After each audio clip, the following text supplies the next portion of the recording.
So greetings everyone. Good evening, good morning, and good afternoon, depending from wherever you're joining. So it's lovely to have you here. Today we have with us Zakia and Marina in yet another session by Grid Coaching, where we will be focusing on mental well-being and wellness in the workplace, and how coaching can help and what tools and strategies you can use in your practice. So I'm hopeful that you will get a lot of value from this session because Marina, she's been working with these big companies in New Zealand. She's the director of Thrive, and she will introduce herself shortly as well. And Zakia, joining us from UAE, she has been working in the wellness space for quite some time with the corporate sector. So both of them are quite experienced corporate coaches, and I'm sure you will find this a useful session. Do feel free to unmute yourself at any point, ask any question, share any experiences, because we might be a few in number at the moment. But the point is that each one of us should go with some key takeaways. So that's our focus, and that's what we'd like to bring to you. Thank you. So, Zakia, would you like to go in first, introduce yourself, uh, begin your session? Yes, sure. So, hello everybody. My name is Zakia. Like DJ introduced me very well. I have been working for quite some time in the as a corporate trainer in the wellness section, and I deal with particularly stress management, anxiety management, balancing work life, and all these little topics that when I started my journey, these were topics just to be introduced because they looked good on the profile of a company. But now, being so many years in this field, I see corporate, it's changed. Now, these are just not topics that we would like to have because they look good, but much more because we are here to invest in our people. We understand that this is the best way for thriving a place. So yeah, so I think I'm gonna start digging into. I love this part and I love what I do. So I'm gonna talk a little bit about why wellness is important and what is the impact of having a beautifully maintained space where we work. So now, I want you to imagine a space where you feel safe, you feel valued, you feel heard, you feel motivated. Yes. Now, every day walking to that space brings the best out of you as a person who's working in that space. We feel connected to that space. We feel we want to give our best in that space. And this space is no other space than your company that you are working for. So, emotional well-being is the heart of productivity. It is the heart of creativity and is the way to growing your company.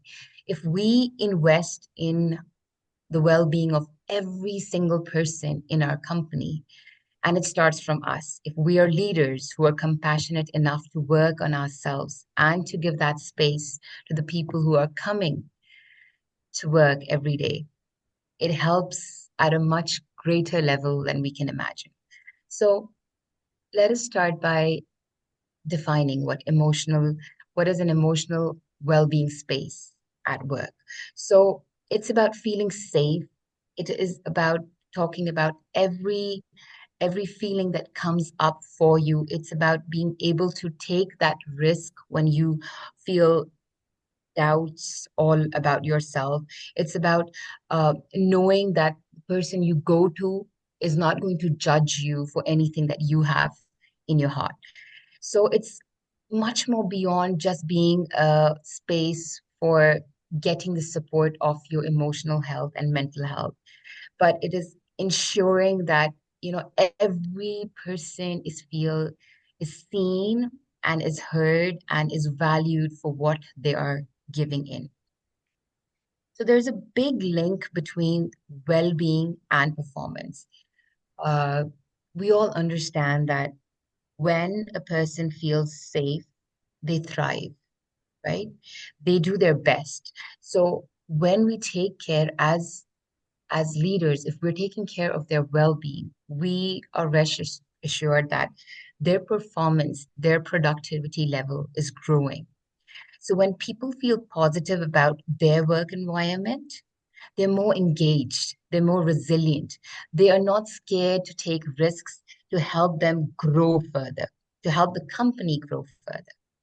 So also over here, when we're taking care about all of this, we're not investing in things like anxiety management, stress, burnout, because there's a big investment when we talk about in the corporate section, when we are talking about anxiety and stress. I know how much of resources are put in.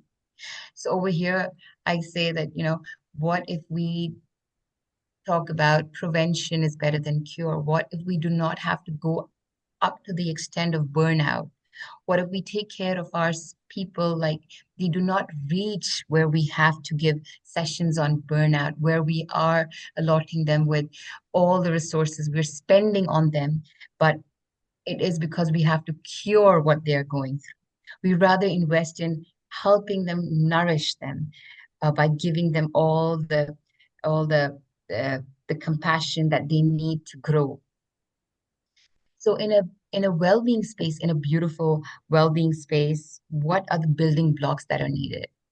Uh, we start with the physical well-being, right? The space has to be allotted to be safe enough for every individual to feel uh, best.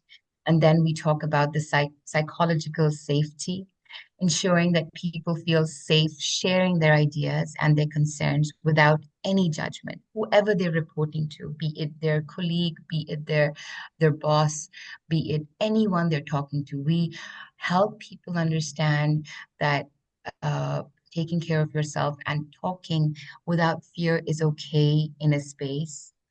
Then we help them understand how important it is to feel the balance when you're working. Now, this is another topic that I really, really invest a lot of time in.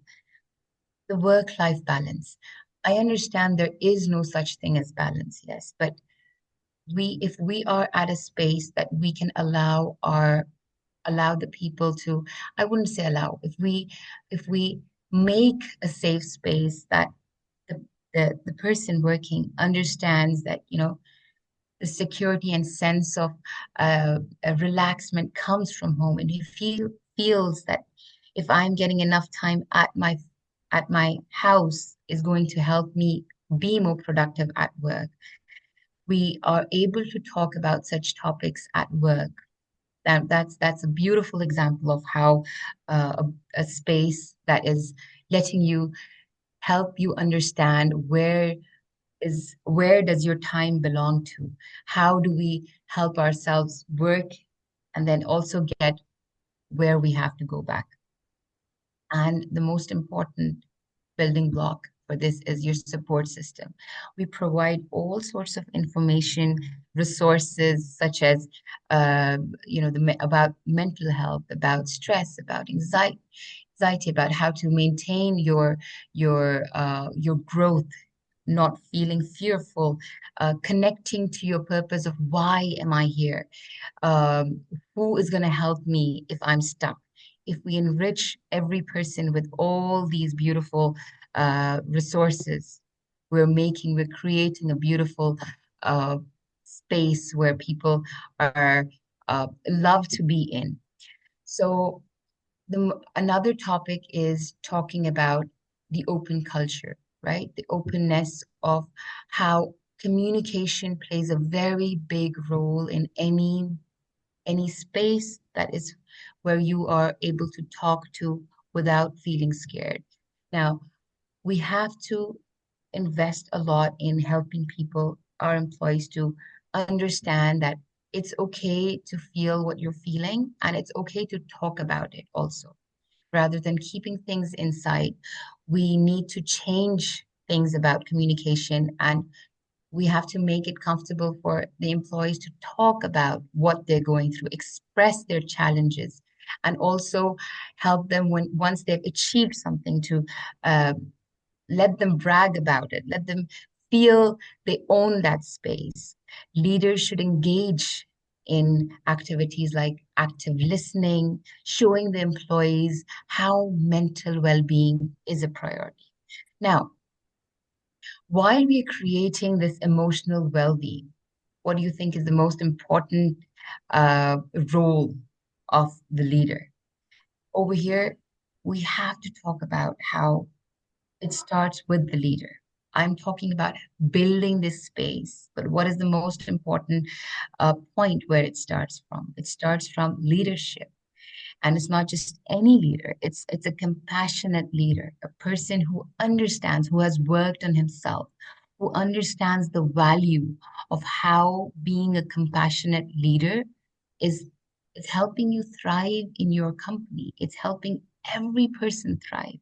A compassionate leader is not just talking about numbers. He's not just talking about how many hours did you give in a day, or he's not just talking about how many times have you come to work, but rather he's talking about how are you growing as a person?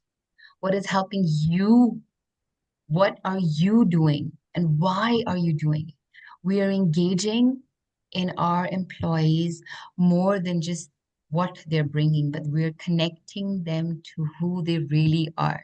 And isn't this beautiful? Because when a person is connected to his why, he makes so much more progress. The space is now starting to become the space where it's not just about the company, it's about every person's growth. And that's a beautiful place to be in. So the biggest role is of a compassionate leader over here. It's of a leader who's worked on himself. It's that person who is cultivating this environment where every and each person feels empowered, they feel valued, they feel supported. So we need leaders not to just lead, right? It starts from when they start being a compassionate person for themselves and for the people around themselves. Compassion, compassionate leadership is about recognizing every individual is unique over here, and every individual can cater to your needs just as what they once they connect to themselves. So we make it a space where we understand each other. So I will be defining what a compassionate leader is. So these leaders are empathetic, they're supportive, they're proactive in understanding their team's emotional landscape. Over here, I want to say a small little story that happened to me when I was working. So this was quite some time ago when I was working. So I come from a background of design. I'm an architect. So and I after a few years working as an architect, I loved it because I had graduated from the school and I got a job and I loved doing what I was doing. And I was working and I was doing pretty well. I remember because I was full of energy. I'd graduated and I loved design. And in those years, I got pregnant and I went up to my reporting boss and I told him, things are a bit hard because we didn't have specific working hours. As someone in the design field, I hope you understand that you don't have a job from 9 to 5. It goes beyond. We work with the clients and it's a very hectic job. So I got pregnant and I was the only female in the office at that time. And I had my own cubicle. And because I was pregnant, I there was no fresh air and I felt nausea all the whole time. And I went to my reporting boss and I told them, is it okay for me to change my space? I just feel I can't do this. I can't, my cubicle is beautiful, but I need a window. I need some outlet. I feel nausea the whole time. And I remember him saying, Oh my God, it was so rude. Now I feel it. At that time, he told me, it's like you're the first one, Zakia. You're so young. Come on, and you have a lot. Just distract yourself. Just keep working, and you won't feel it. My wife has been pregnant, and blah blah blah. And at that time, I felt something was so wrong with me. And I felt like, yes, I'm not the first person uh, who's who's going through this. And how can I come up with such a silly thing and go to him and talk to him about what I'm going through? It's not okay for me. And I felt all of this. I felt like I am so dumb. I'm so stupid. I mean, yes, he's right. And today, after so many years, I feel like, no, I needed that space. I needed someone to help me understand that what I'm going through is probably is it's hard, and I do need a window. And I would I would produce a lot of good work if I that in 3 to 4 weeks I resigned because I felt like I am not good enough to be at this space. I felt I felt everything was wrong with me and I gave up. I I resigned from that space, thinking that I am not good enough. I can't match. I finished my work with this particular client I was working with, and I felt, this space is not for me. I am not good enough. I lack things. But today I understand, no, I was not lacking this space. I was not lacking it. I needed someone to hear me, to help me understand that, yes, it is hard. And let's think about it. Let's talk about it. Let's see how we can help you go around and get you a better space to sit down. So I don't know how many people companies have lost because they don't understand that sometimes just sitting down with your employee and giving them that space to talk about is all that's needed. I just needed to hear that, yes, you're going through a difficult time and let's look for a space. Probably even if they had not given me a different space, but just heard me out rather than just, shutting me down. And on everyday basis, how much loss does a company go through when their talented workers leave? Now, I'm not saying that I was talented. I don't know, but there's so many people who deserve so much better and have to leave thinking that they are not good enough to work at that space, right? So we have to understand that it always starts from the leader. When a leader is investing in themselves, when they're taking care of themselves, they're giving that space to the employees. They're doing so much good by spreading the compassionate being that that person is spreading so much of goodness in a company. So how does uh, a compassionate leader increase the productivity, or how does he boost the company's productivity? So when you are a compassionate leader, you are helping your employees be more engaged with their work. You're helping them see their worth. You're helping them understand that you genuinely care about them. And as humans, we have seen that when somebody truly cares about us, we tend to give much more than we can. So the employee understands that they're not merely a number or they're not just workers who come in, do their work and go, but they're much more than that. Now, a compassionate leader has to build trust and loyalty. So this is a very big thing, building trust and loyalty among your employees. How hard it is in today's world to have people who you trust. When you are being compassionate, when you're showing vulnerability, when you're giving them the space to grow, when you're showing them their true value, you're helping them connect to themselves, you are fostering trust among these people. You are creating an environment where employees feel valued and motivated to contribute. So this is also helping your employees feel motivated because sometimes we go through a time where your employees are not motivated. And at that time, we should ask ourselves, why is it that my employees are not feeling motivated? Is there something that I can help them do? Is there something that is needed on my behalf? It's not always the employees that are lacking their motivation. Sometimes comes from the leader. If you are building that trust, if you're giving them that faith, they feel motivated to give you back in turn.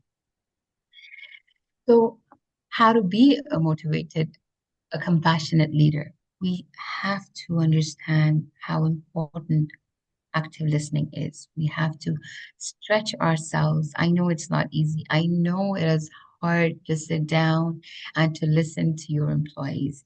But if we are in that role, if we are working with people, we have to understand how important active listening is. And it is so important. It's one of the most important part of being a compassionate leader is when a person is ready to sit down, let his judgment aside with open ears and hear out the people. We're ready to understand what the other person is going through. We're ready to empathize. Each member faces unique challenges. And the simple gesture of showing empathy and kindness is so impactful. Now, there was another place that I was working with, and I remember how clearly that a simple thing like I had a sore throat and how understanding not my boss, but my coworker was with me and how he helped me, he took my part off that day and he told me, sit down, have a cup of tea or two, and I've got everything. I still remember that feeling of how good I felt, how I wanted to uh, help him do all his work, how I took steps always. I was proactive with whenever I saw him around, and I felt like he takes care of me. He is my work, he's my friend, and I'm here to help him out. I am going to do everything to help this person out. Just two words of empathy and understanding creates so much of understanding and such a beautiful language of of love over here that we are ready to take that extra step and do things. If you are in a role of a leader, you have to understand how important it is for work-life balance. Now, we understand that a person derives all his uh, happiness. He derives everything from staying at home and being connected to his family. And this brings in all the motivation for him to work. Do those, even if your work is demanding extra hours, I don't say no. I say yes, yes. Why not? You have to, if you are working in a place that you love, it's okay to give in everything you have. But at days where the person can take some time off and be with their family in order to fill their cups should be accepted and appreciated and should be recognized that it's okay for people to do these things. And the most important part as a compassionate leader is to recognize and reward what they're doing. Show appreciation. Show them for every single step, even if they've done mistakes, even if whatever they've done was not the best, but show them that you appreciate what they're doing. You understand and you acknowledge every step of that. You publicly talk about, yes, what you did was amazing. It was so good. It was so helpful for every and each one of us over here. We create that bond among each other and we help them. And now all of these things are not, again, they do not result in short-term benefits. We're talking about long-term. We're doing all of this and we're expecting from the very second day, from the very next day, things are going to change. Unfortunately, that's not how things work. Being a compassionate leadership contributes to a culture of resilience, adaptability, and continuous growth, but it comes with time. These things take a lot of time. You start doing these things slowly, and then you see the impact of this at a later phase of life. So, team led with compassions are collaborative, they're innovative, they're committed to driving an entire organization. And this always goes towards success. So I would be ending by saying that emotional well-being is more than just a box to tick. It's the foundation of a thriving workspace. Compassionate leaders is a dream of every it has to be it should not be a dream. It should be our we have to learn how to be compassionate because this is the foundation to take towards flourishment of every organization. So we have to work towards being compassionate people, then going towards compassionate workers, employees, and then towards being, no, I'm sorry, it comes the other way. We have to be a compassionate person, which takes us to being compassionate leaders, and that's how you have your compassionate employees working. So that's it for today. Now I'm going to end up with a small breathing exercise to help ourselves go through the mental clarity that we need. Is everybody ready for this? Yes? Okay. Okay, so I want all of us to take a few moments to clear our mental clutter so that we can go for the rest of the session. I want you to bring all your sense of calm and focus. Find a comfortable position you're sitting in with your back straight, your hands resting on your lap, and gently close down your eyes or soften your gaze, whatever you feel is comfortable. Begin the process. Take a deep breath in from your nose and release it through your mouth. Start bringing your attention to your body. Notice if there's any tension that you might be holding. Take a slow, deep breath through your nose. Hold it for a moment and then release it slowly through your mouth. Now, as you breathe out, let go of any tension that you noticed around your shoulders, your jaw, your forehead. I want you to take another deep breath through your mouth. Hold it for a moment and release it through your nose. Inhale deeply and notice any sort of tension around your shoulders, jaws. Now, I want you to bring your attention and awareness to your natural breathing rhythm. Breathe in slowly through your nose, counting 1, 2, 3, and breathing out 5, 4, 3, 2, 1. With each breath, allow any scattered thoughts to drift away softly. Don't push them. Don't force them. Just let them go. And bring all your attention to your breath again. Notice the way you're breathing. And if any intrusive thoughts come in, help them lead out. Now, as you continue to breathe, imagine a cool, clear light entering your mouth. With each inhalation, bring a sense of clarity and calm.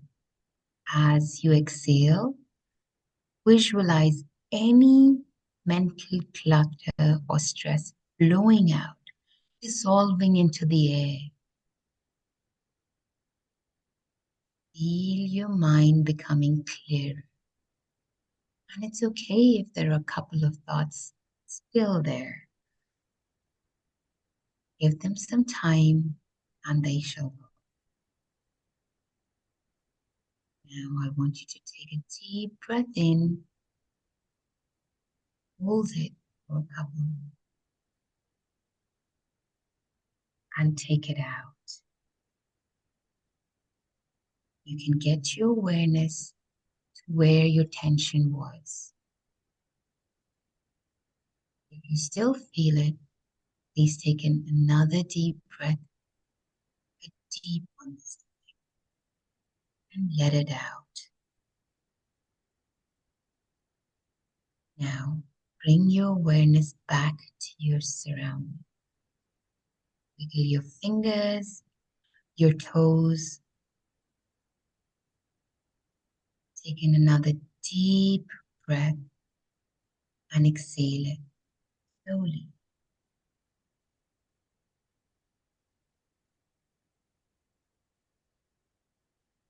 And once you're ready, gently open your eyes.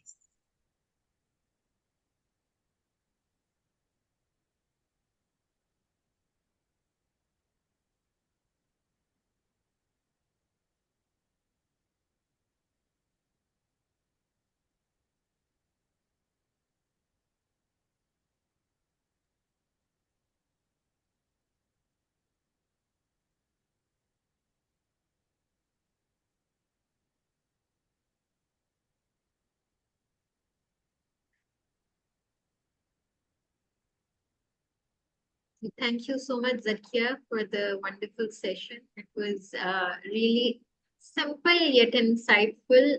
That's something that we undermine so much, like active listening and deep listening, in fact, can actually have such a profound effect. And this is what people need to be heard. But yet we have these, fancy programs in organizations, just like tick in the boxes. So it's been quite useful. And for all of you, if you have any questions, please keep popping them in the chat because we will be addressing them towards the end. And now I would like to invite Marina to share her insights and see what she has up her sleeve for us for today. Hi, Marina. Khadija, could you just stay on, I just want to check that my presentation is Okay. sharing. Can you see presenter view or just the slide? We can see the slide. No presenter view?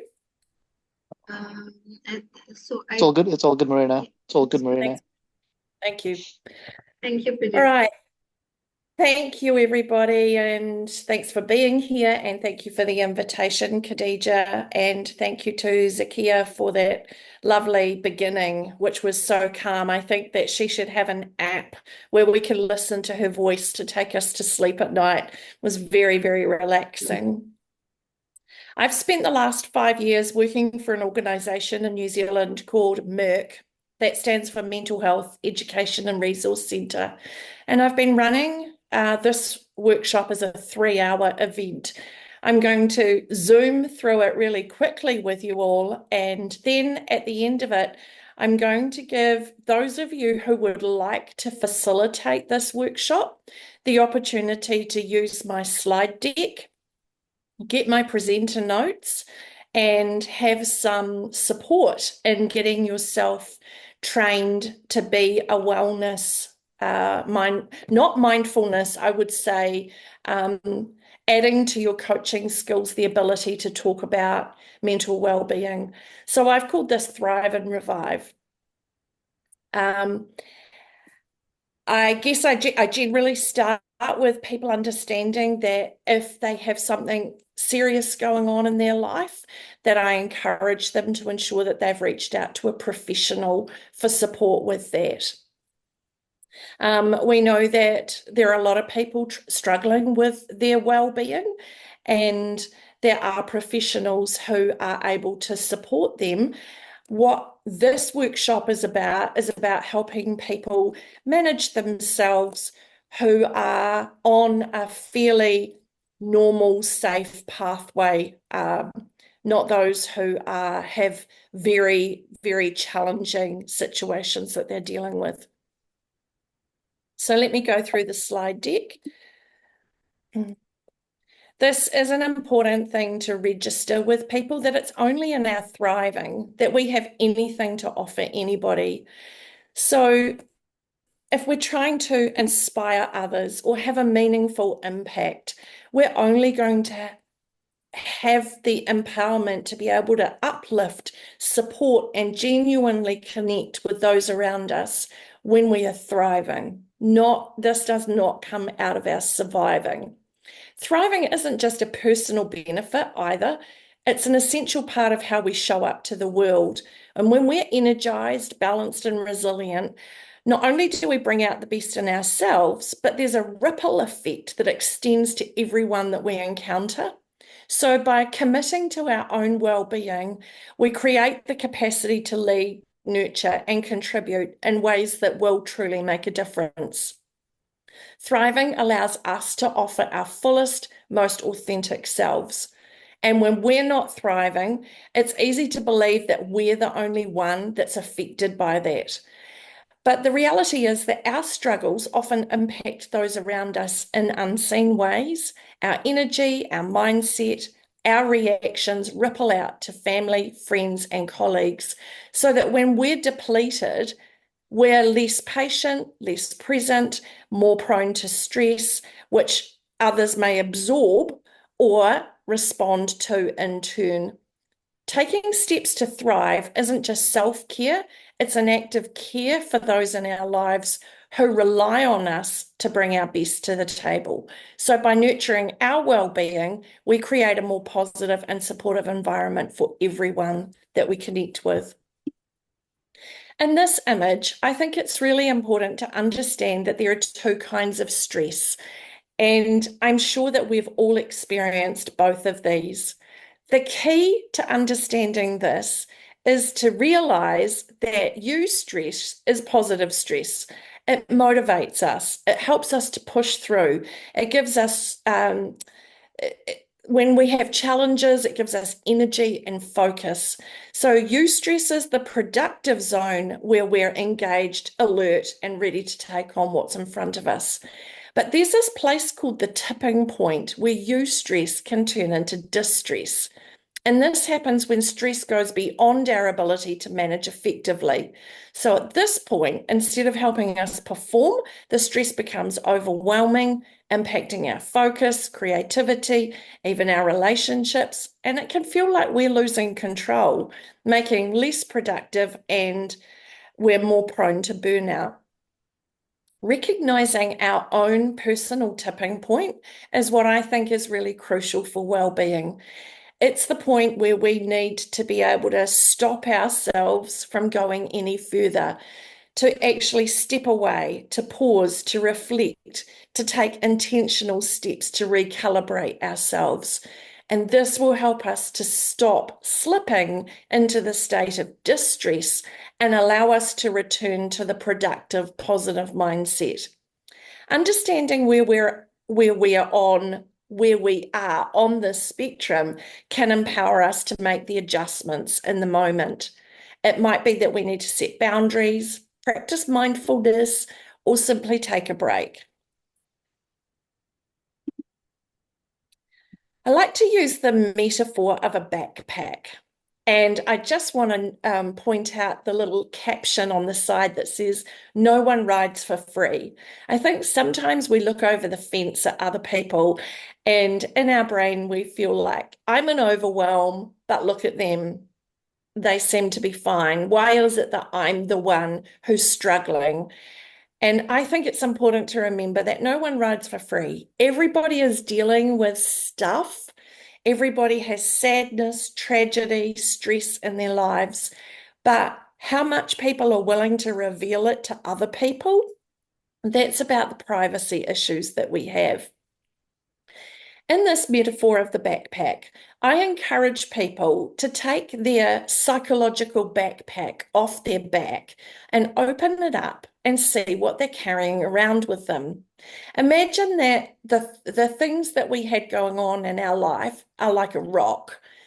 Some are small, some are medium-sized, some are large, but we're carrying these psychological rocks in our backpack. Every so often, we need to put our backpack down and open it up and check out what we're still carrying around and ask ourselves this question: what is in my backpack? Should the things in my backpack still be there today? And maybe could anyone else deal with this stuff more effectively than me? Sometimes parents are carrying around psychological burdens of their children, their adult children. Sometimes we're carrying around burdens of our partners. And it's important for us to recognize that we don't need to additionally carry the burden that somebody else is carrying just to be empathetic with them. So I encourage you to have a look in your backpack and see what you're carrying around with you. Even freeing up psychologically, getting rid of some of those rocks out of our backpack can help us to create space for energy, new opportunities, and things that will genuinely support our growth and well-being. One thing that I've noticed is that we are living in an environment where people are trying to do lots of things at the same time, and it's leading to overwhelm. As a woman, I would like to publicly say that for all the laughter that women have placed at men for their inability to multitask the same way that a woman does, I have now realized that the way that men operate is better than the way that women have traditionally operated in. In the world of multitasking, it's like having multiple tabs of your computer open, but it's happening in your brain. So in this slide, I've got here, number one, I'm on social media. Also, number one, I'm trying to do creative work. Also, number one, I've got my tax return on the go. And I'm sure that many of you will resonate with this, that you have lots of tabs open, all of equal status and all competing for your attention. How we deal with this is a huge part of how effective we are and how taxing our way of managing it is. So if I was single tasking, I would shut down the tabs and I would focus on the one thing at a time until it was finished or until I'd used up the space and time that I have available. When I'm multitasking, I'm attempting to do multiple things, but I'm not actually doing multiple things. All I'm doing is splitting my attention. And another alternative or another form of tasking is called background tasking, where I have things going on in the background that are having an impact on the things that are going on in the foreground. And if I can just allow myself some time to deal with the background and to ask myself, what's going on in the background? What's causing me to feel a sense of discombobulation at the moment? And maybe you can address that thing that's going on in the background. Sometimes all I want to do is name it. I just feel a sense of something heavy in the background. And if I give myself the opportunity to go and search for that thing and go, oh, that's the thing, I'm a bit worried about this, or I'm feeling a bit anxious about this, or I'm trying to remember not to forget this thing. And sometimes it's just a matter of writing yourself some notes or giving yourself some compassion around that. It's well recognized that we have stress hormones that have a real impact.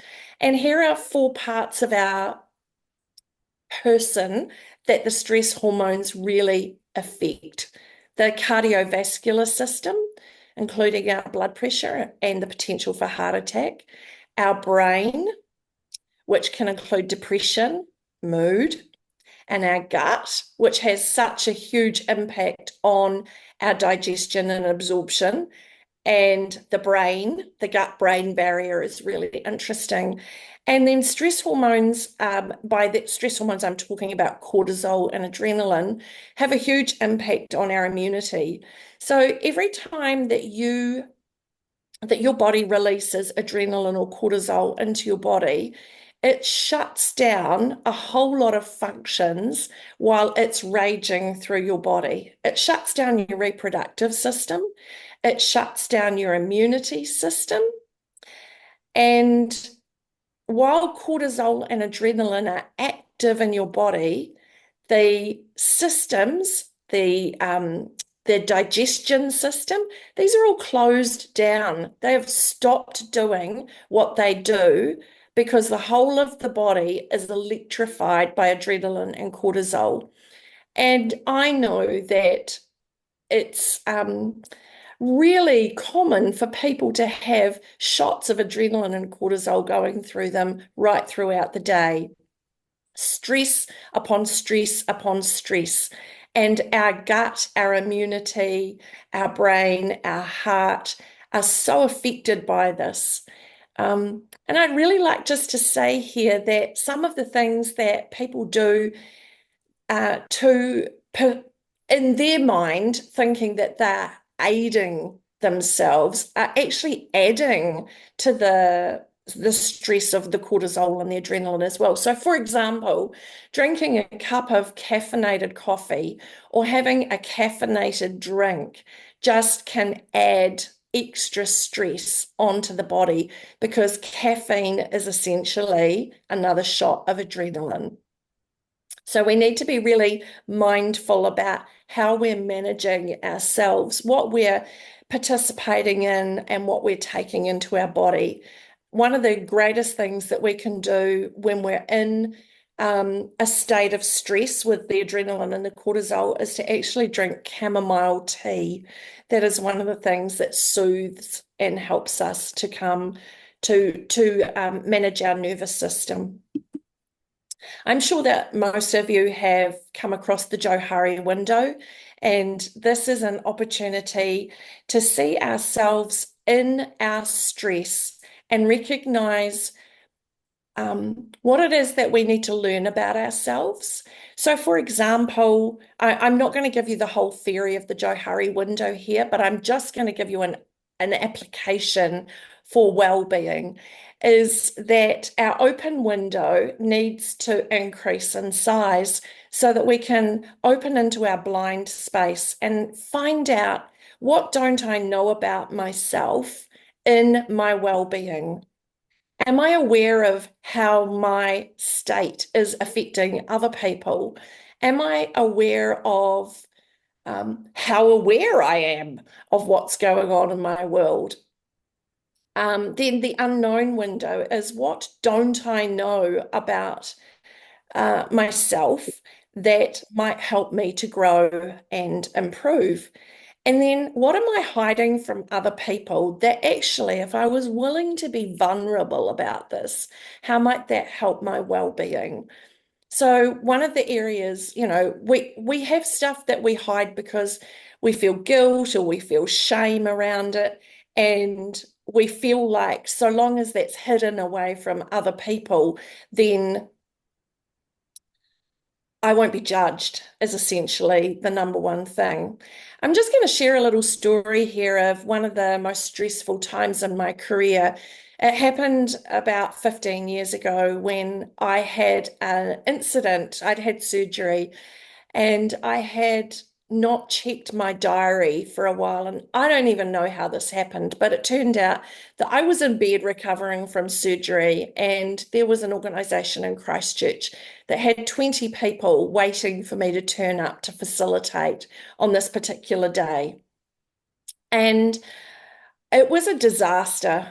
I ended up having to pay for compensation for the people who turned up and the fact that I never turned up. I had to redo a whole lot of training for free. And in total, it probably cost me close to $10,000. That is the greatest mistake of my career. And fortunately, it's never happened again. But I could have hidden it from people and never talked about it but I decided that if somebody could learn from my error, and if it encouraged somebody to be more diligent about their diary, then I could save someone from going through that hideous experience that I went through, hideous and expensive. So, looking at our hidden window and asking ourselves, what would vulnerability do for me and for others? And I love how Brene Brown says that when we're willing to be vulnerable with others, it actually creates a point of connection. So if I say to some friends of mine, I'm feeling a bit blue, a bit run down, then they know to support me. They know that I need some extra support and some extra encouragement.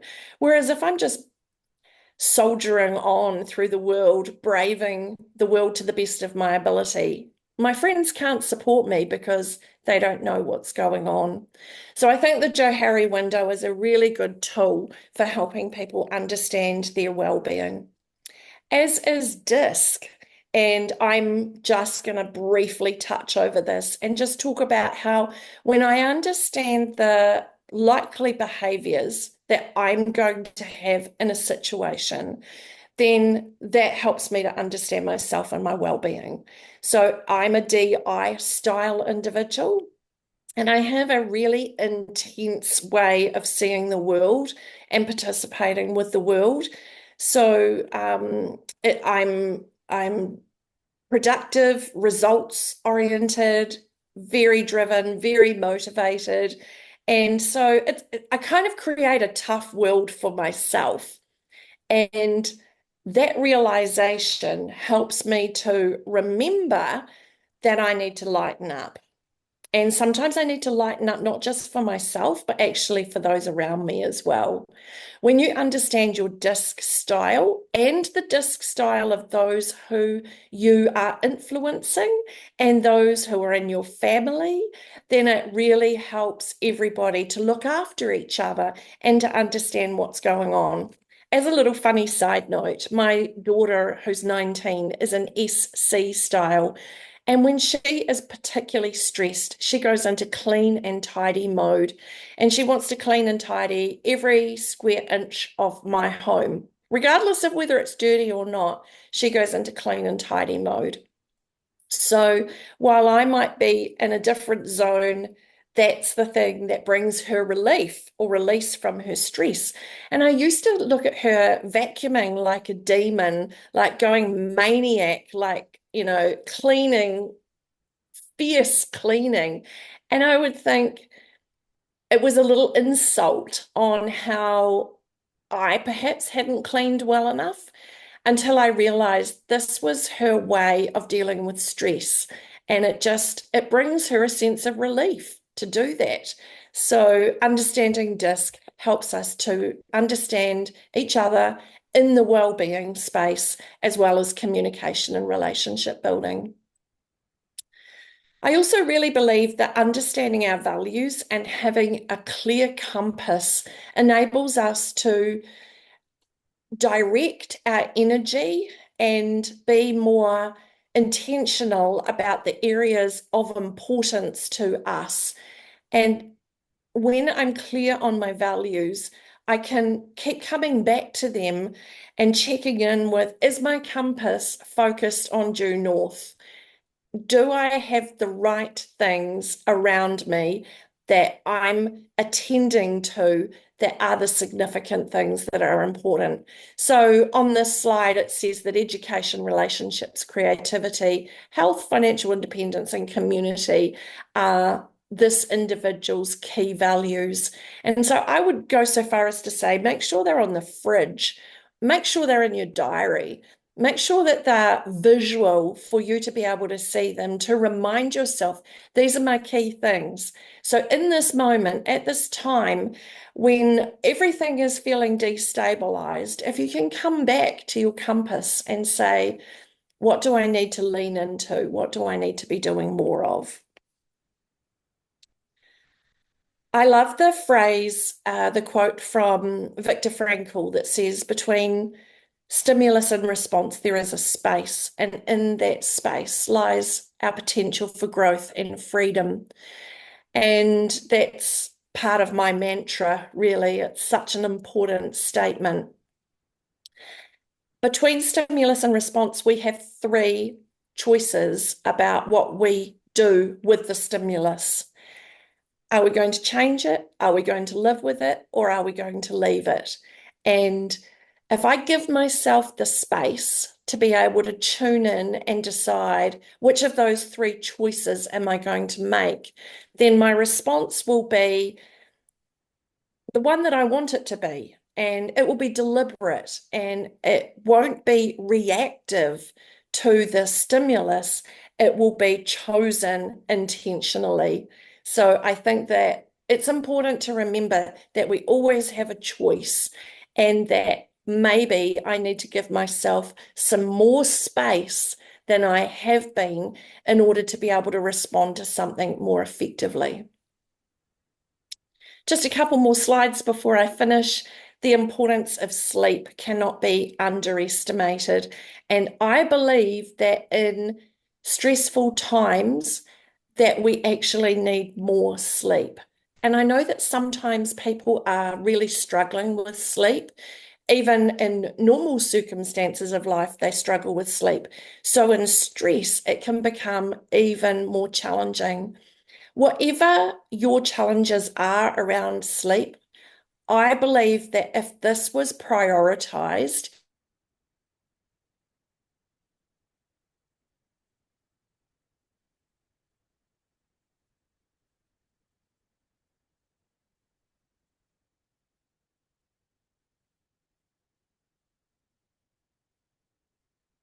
stuff that we deal with, but by not sleeping, we are not giving our brain an opportunity to rest and recover so that when it wakes up, it can go into problem-solving mode and creative thinking mode and effective looking after us mode. And so whatever your challenges are with sleep, please make this a priority for yourself. Some people are really good at finding a therapist or finding a counselor or sharing with friends what's going on for them. But some people don't find that something they want to do. They don't want to talk to people.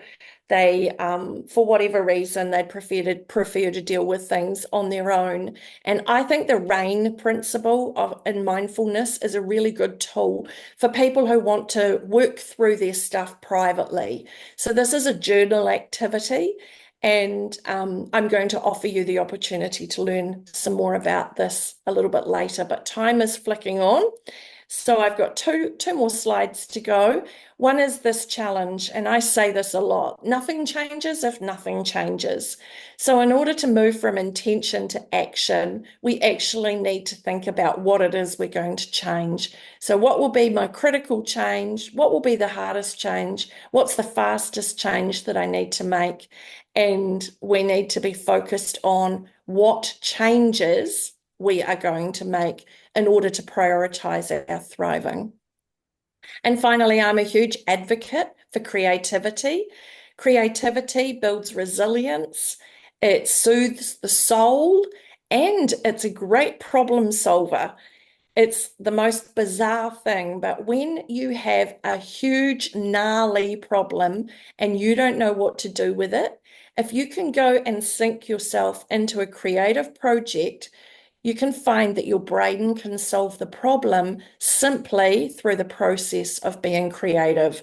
I can't tell you how that works exactly, but I know that going off and building something or knitting and just giving your brain probably a relaxation so that it can quietly do what it's doing without you being so intense and hot about it. So a creative project of doing some art or making something beautiful can just really help soothe. So change requires discipline, and we all start to thrive when we prioritize thriving over surviving, and it must become our priority. So I said that there'd be a special offer tonight, and here it is. If you would like to have my slide deck with the notes that go with it. I'm making this available to Grit coaches tonight. The slide deck with the presenter notes is US $38. And if you would like the slide deck, plus you would like to join me for 2 hours of facilitation coaching, where I'll walk you through how to run this slide deck as a 3-hour workshop, either virtually or in person. I have run both the in-person and the virtual opportunity of this. I'm going to have 2 sessions that are available, one on December 2 and one on January 7. And the value there of US $89 includes the slide deck and attending the 2-hour facilitation. You've seen my slide deck in blue and gold, but I also have an option for you to have it in green and gold, and I will make both available to the individuals who would like to have my slide deck, use it, and if anybody wants to learn how to facilitate well-being for their clients, you can join me on that session. So I'm going to stop sharing my slideshow now, and I'm going to pop into the chat a link to my website, which has the products on the page, and you can go ahead and link there, have a look at the link. And if you'd like to join me or buy the slide deck, you can do that tonight. And that's me.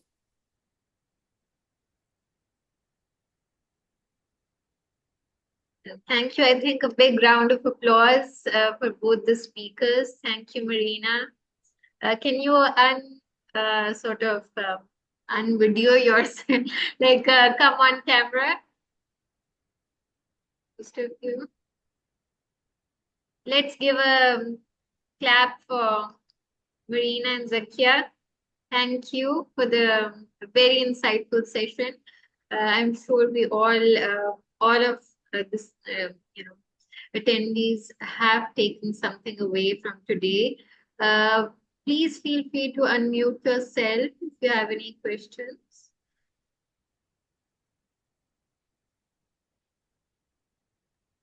I have a question for Zakia.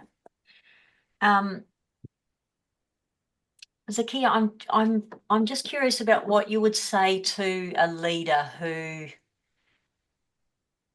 has shown compassion and in the work and as a leader in the workplace, but feels that some of the employees have taken advantage of that, or that the leader feels as though it may have been taken advantage, or that he or she is being too soft, and it's you know what I'm saying? Like,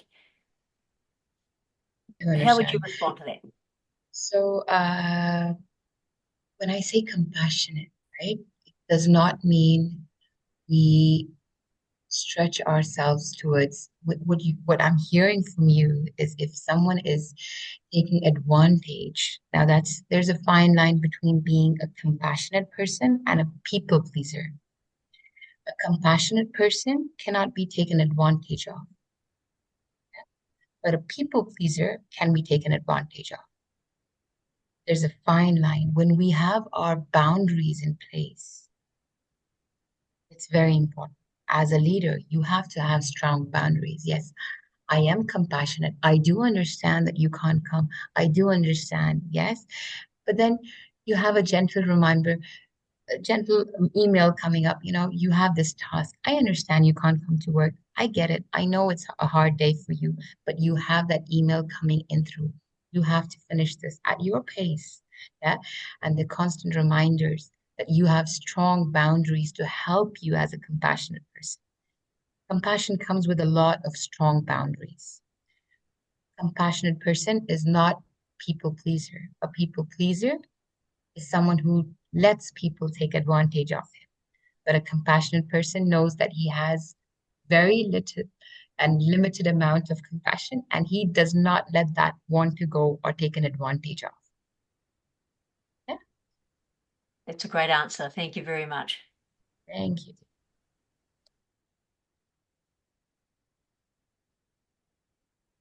Any more questions?